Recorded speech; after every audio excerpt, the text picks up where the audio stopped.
Dr. Bach, in our last lecture, I remember you mentioned Shakespeare was not for an age, but for all time. I'm very interested in that. Can you please elaborate on that?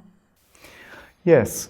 I mean, Shakespeare is obviously writing in an historical context, and that's reflected in both the plays and how they were produced. Yes. I mean, for example, Shakespeare, I think, clearly has very conservative views about political stability. Anything that threatens political stability in Shakespeare tends to get disapproval.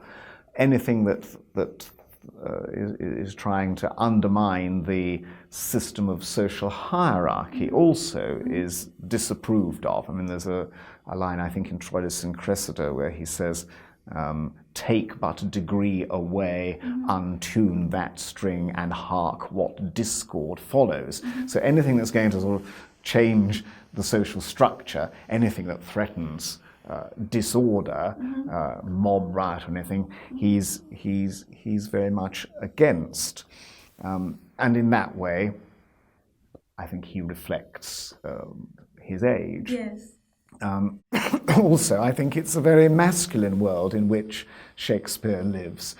We've already mentioned that Henry VIII's world was a very masculine one. He wants a male heir. Yes. Shakespeare's world is also, I think, a very masculine one. I mean, something that's often overlooked in the study of Shakespeare is that all the female parts were played by little boys, dressed up as women. Now, boys' voices broke at a later stage in the 16th century than they do today, so boys could be playing women to a much older age than they would be able to today. But even so, a boy actor doesn't have the range and command that a male actor has, and this must mean that the female figures in Shakespeare are generally subordinate, and I think it should affect the way in which we interpret, particularly a play like Macbeth. Yes.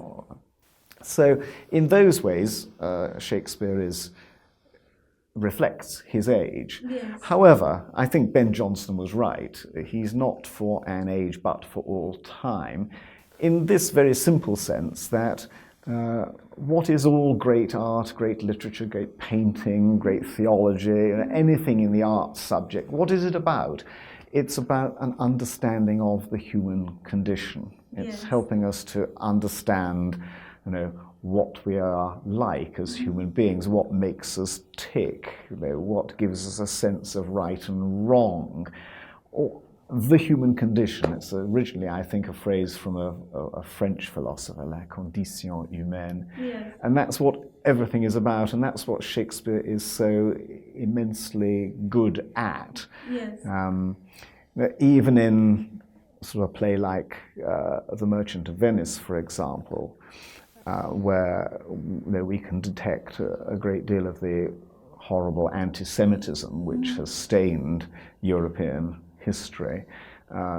We find some anti-Semitism in The Merchant of Venice. At the same time, there is a very famous speech by Shylock in which Shakespeare makes Shylock absolutely human. If you prick me, will I not bleed, and so on.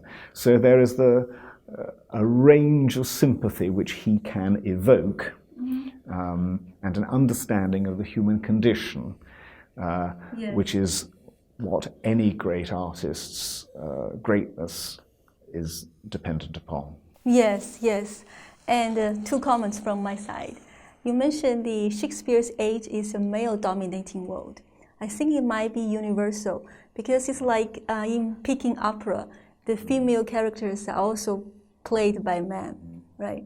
And the second comment is that I think some of the themes and concerns in Shakespeare's play are still relevant today. Absolutely. That's why he's for all time. Yes. Thank you very much, and thank you very much for following us. For more interesting stories of English history, please stay with us.